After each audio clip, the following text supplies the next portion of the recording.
बहुत ही अच्छी लड़की है। जो भी था हमारा दोस्ती का रिश्ता था, वो मेरा बहुत ख्याल रखती थी घर में। सृष्टि जैसी लड़की कोई मेरी लाइफ में है, वो एज अ विलन इस घर में दिखना चाहते हैं। मुझसे भी बड़े बड़े बदतमीज इस घर में बैठे हुए हैं। मैं नहीं लेके जाता था, अब वो लोग दोनों अगली वे में ले जाते थे। बिग बॉस 12 के सबसे हैंडसम लौंडे रोहित सुशांति घर से बेघर हो गए हैं, तो चलिए उनसे करते हैं कुछ सवाल और जानते हैं बिग बॉस के अंदर की कुछ बातें। हेलो रोहित, आपसे मिलके बहुत अच्छा लग रहा है। Thank you so much. Okay, so मेरा फर्स्ट क्वेश्चन ये है, आपको घर के अंदर तीन टैग्स दिए गए हैं। एक तो बदतमीज, जो जानते हैं आपने वो हरकतें की भी हैं। सेकंड चोरी, जो मतलब आप बहुत करते हुए नजर आए हैं। और तीन की मतलब आप किसी के सगे नहीं हैं, हमेशा सबको धोखा देते। तो इन तीनों पे आप क्या कहना चाहोगे? ओके, बदतमीज़ का जो टैग मिला है, वो सबसे पहली चीज़ मैं क्लियर करना चाहूँगा, सलमान भाई ने वो बदतमीज़ का टैग मुझे नहीं दिया है।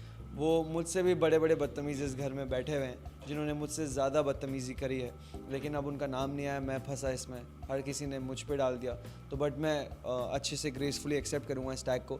लेकिन अब डाल दिया है तो उसको मैं मिटाने में टाइम जाएगा और इम्प्रूव करूँगा मैं अपने आप को। जो भी मुझसे गलतियाँ हुई हैं या लैंग्वेज मैंने जो यूज़ करी है घर में, वो उस पर मैं बिल्कुल कभी कभी बोला गया कि मुझे अपनी लैंग्वेज पे कमांड नहीं है, लेकिन आई एम श्योर अब से होगा। मैं इस चीज़ पे बिल्कुल इम्प्रूव करूँगा। वुमेन की रिस्पेक्ट की जहाँ तक बात आई थी, उस पर which is the most important thing, मैं उस पर बिल्कुल काम करना चाहूँगा एंड बेटर पर्सन होऊंगा एवरी डे, आई प्रॉमिस। और सेकंड जो आरोप लगाया मुझ पे, वो है चोरी का। जी हाँ, मैंने बिल्कुल चोरी करी है, क्योंकि मुझे खाना पीना बहुत पसंद है। I am a big time foodie. मैंने एपी फिस्ट की, बिग बॉस ने मुझे ऐसी लताड़ मारी थी घर के अंदर, जब मैंने बिग बॉस के घर से 4 बार एपी फिस्ट चुराई है। एक ही रात में 4 बार चुराने गया था, फिर से चुराने जाता था। बिग बॉस ने कहा था, रोहित अगर आपका एपी फिस्ट पीना हो गया तो आप सारी कैंस कृपया करके वापस स्टोर रूम में रख दें। तो वो इतना इंसल्टिंग था मेरे लिए, लेकिन फिर भी मैं माना नहीं। एक बार सृष्टि की तबीयत भी ख़राब हुई थी, तो उनके लिए एसिडिटी, जिसको भी एसिडिटी होती थी घर में, मैं उनके लिए एपी फिस्ट चुरा के लेके आता था। और जहाँ तक मेरा खुद का किराना की दुकान चल रही थी, मेरी और केवी भाई की, करणवीर भाई की, और वो दही छुपाते थे या दही जमाते थे अपने कबर्ड में। उसके बाद जो भी सामान आता था, हमारा लग्जरी बजट, अच्छा खाने पीने का सामान आता था, वो सब कुछ हम छुपा के अपने पास रख लेते थे। केवी भाई देते थे क्योंकि वो महान है, मैं नहीं देता था क्योंकि मुझे खाने से बहुत प्यार है और मैं खुद खा लेता था सारा खाना। तो इस वजह से वो चोरी का टैग मुझ पर लग गया। और तीसरा टैग जो है, जो घर वालों ने कहा था कि ऐसा कोई सगा नहीं जिसको इसने ठगा नहीं, लेकिन मैं ये कहना चाहूँगा कि उनके हिसाब से वो टैग परफेक्ट बैठता होगा मेरे पे तो ठीक है, लेकिन मेरे हिसाब से मैं 6th वीक में मैंने एंट्री करी है उस घर के अंदर। मेरे इतने कोई दोस्त वोस्त नहीं थे घर में, मैं सोलो प्लेयर था, मैं इंडिविजुअल खेल रहा था अपनी गेम। तो मुझे इतना मौका मिला नहीं कि मैं दोस्त बनाऊँ, लेकिन 1-2 बने अच्छे काफ़ी दोस्त, लेकिन इतना टाइम नहीं था मेरे पास कि मैं ग्रुप्स जो फॉर्म ऑलरेडी हो रखे थे उनमें जाके खेलूँ। लेकिन अब जब बात आई इंडिविजुअल खेलने की, ये बात जब मैंने दीपक को भी या उस टास्क में धोखा दिया आप बोल सकते हैं, या नाग वाले टास्क में मैंने किसी और टीम के लिए परफॉर्म किया, दोनों ही टास्क में सलमान भाई ने मेरी तारीफ़ करी। उन्होंने बस वाले टास्क में कहा कि सुरभि और रोहित जो आपने किया लास्ट में, वो बिल्कुल सही था। तो मुझे ऐसा नहीं लगता, ये जो हारते हैं लोग वो ही कमेंट करते हैं वापस से कि जो भी उन्होंने कमेंट किया। तो मुझे लगता है कि मैंने खुद के लिए खेला, और 13th वीक में आके अपने लिए नहीं खेलोगे तो कब खेलोगे? तो आई थिंक तो तीसरा आरोप बिल्कुल बेकार है। सो अभी मैं बात करना चाहूँगी मेघा और जसलीन की। जैसा भी आपने उनके साथ बिहेव किया, बहुत ज़्यादा नाराज़ हो गई थी और इंटरव्यूज़ में भी उन्हें बहुत कुछ कहा है आपके बारे में। तो वो मतलब क्या आप कौन से जोन में थे कि आपने ऐसी सारी बदतमीज़ी की? और अगर आपको मौका मिला तो आप घर के बाहर दोनों को जाके माफ़ी मांगेंगे या मिलेंगे या बात करेंगे? मेगा जी और जसलीन से मेरी टास्क के टाइम ही लड़ाई हुई ज़्यादा, और 1-2 बार ऐसे भी हुई थी बिना टास्क के, लेकिन वो मैं नहीं लेके जाता था, अब वो लोग दोनों अगली वे में ले जाते थे। उन छोटी सी बात होती थी, इतना लंबा खींच देते थे, तो फिर मैं भी मोटिवेट हो जाता था, अग्रेसिव हो जाता था।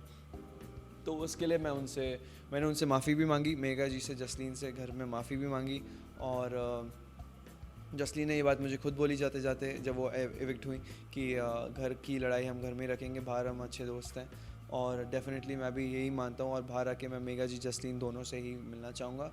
और जो भी ग्रजेस हैं वो घर के अंदर छोड़ के आओ, क्योंकि सब अच्छे हैं दिल के, कोई बुरा नहीं है। सिचुएशंस आपको बुरी बना देती हैं घर में जो क्रिएट होती हैं, तो मुझे लगता है सब कुछ सॉर्टेड है। ओके, सो मेरा थर्ड क्वेश्चन ये होगा आपसे, मतलब सृष्टि के साथ जैसे ही आप घर में घुसे थे, आपका और सृष्टि का बहुत ज़्यादा रोमांस नज़र आ रहा था, और साथ ही साथ आप जसलीन से कहते हुए भी नज़र आए थे कि अगर मनीष उनके लाइफ में नहीं होते तो आप एक चांस उस रिलेशनशिप को ज़रूर देते। तो इस पर आप क्या कहना चाहेंगे? ओके, मैं आपको इसका आंसर देता हूँ। सृष्टि बहुत ही अच्छी लड़की है, मैं इंस्टेंटली उनसे एकदम घर में जैसे ही घुसा, कनेक्ट हुआ, वो भी मुझसे कनेक्ट हुए, क्योंकि कहीं ना कहीं वो भी थोड़ी ऐसी उनमें वो बचपना बोलते हैं वो है, मेरे अंदर भी है क्योंकि मैं यंग हूँ, और बहुत स्वीट है वो। एंड आई थिंक सबसे ज़्यादा हम दोनों एक दूसरे से कनेक्ट हुए घर में, तो लोगों को बाहर लगने लग गया कि कुछ हो रहा है, लेकिन ऐसा बिल्कुल नहीं था। जो भी था हमारा दोस्ती का रिश्ता था। और जहाँ तक बात जसलीन को कहने की है कि अगर उनकी लाइफ में कोई और नहीं होता तो मैं डेफिनेटली एक ट्राई मारता, लेकिन वो मैंने फ़न वे में कहा था। अच्छा, मेरा कहने का मतलब ये था कि मैं बिल्कुल चाहूँगा कि मेरी लाइफ में कोई ऐसी लड़की आए जो मेरा ख्याल रखे, क्योंकि वो मेरा बहुत ख्याल रखती थी घर में, तो उस वे में मैंने कहा था। तो बाहर क्या दिखाया गया, कैसे दिखाया उस चीज़ को मुझे समझ नहीं आया, लेकिन दिल से मैं चाहता कि सृष्टि जैसी लड़की कोई मेरी लाइफ में आए। ओके, सो मेरा लास्ट क्वेश्चन आपसे ये रहेगा कि मैं बात कर रही हूँ सुशांत और दीपिका की। तो सुशांत ने भी बहुत सारी बदतमीजियाँ की हैं, बहुत सारी हरकतें की हैं, लड़कियों के साथ बहुत गंदे से बिहेव किए, बट उन्हें कभी कुछ नहीं बोला गया, बट आपको टारगेट बनाया गया। बट बाद में अभी एंड में आप नज़र आप उनके टीम से ही खेल रहे थे, मतलब ऐसा क्या हो गया घर में? और सुशांत के बारे में आप क्या कहना चाहेंगे? श्रीशांत के बारे में मैं बस इतना ही कहना चाहूँगा, मैंने बहुत बोला श्री भाई के बारे में। वो बहुत फ्लिप होते हैं, वो अपनी ही स्टेटमेंट्स पे नहीं अड़ते, हर वक्त 24/7 ही इज़ ऑलवेज एक्टिंग। उनका कुछ भी जेन्युइन नहीं है, मुझे नहीं लगता। और अब दूसरे अगर आप उनकी अच्छी क्वालिटीज़ देखें तो वो हमेशा मुझे अच्छी चीज़ें सिखाते हैं लाइफ के बारे में, क्योंकि उन्होंने बहुत देखा लाइफ में। अपनी वर्ल्ड कप खेलें, 2 इंडिया के लिए खेलें, तो बहुत कुछ सीखने को मिलता है उनसे। वो ट्रेन हम साथ में करते थे, वर्कआउट साथ में करते थे, तो कुछ अच्छी चीज़ें भी सिखाई हैं, लेकिन बुराई ज़्यादा है उनमें, क्योंकि वो खुद भी चाहते थे कि उनकी नेगेटिव इमेज जो है वो बाहर लाना चाहते थे। ये उन्होंने खुद कैमरा पे बोला कि वो एज अ विलन इस घर में दिखना चाहते हैं। तो मैं बस इतना ही कहना चाहूँगा, all the very best to him. जैसा वो खेल रहे हैं उस हिसाब से वो जीतेंगे नहीं, बट बाहर वो आई एम श्योर अच्छे इंसान होंगे, लेकिन घर में जिस तरह से वो खेल रहे हैं, जो इमेज वो लेकर घूम रहे हैं, वो बिल्कुल it's not good for the show and for himself. Lastly top 3 में कौन जाएगा? टॉप 3 में डेफिनेटली सुरभि मेरी तरफ से जीतनी चाहिए, लेकिन टॉप 3 आपने कहा तो सुरभि, दीपक एंड करणवीर बौरा। Thank you so much. ये थे रोहित सुचांती, जिन्होंने अपने घर की जर्नी के बारे में हमें सब कुछ बताया। बट जाते जाते याद दिलाना चाहूँगी कि बिग बॉस की सारी लेटेस्ट न्यूज़ एंड गॉसिप के लिए हमारे चैनल को ज़रूर सब्सक्राइब करें। Thank you.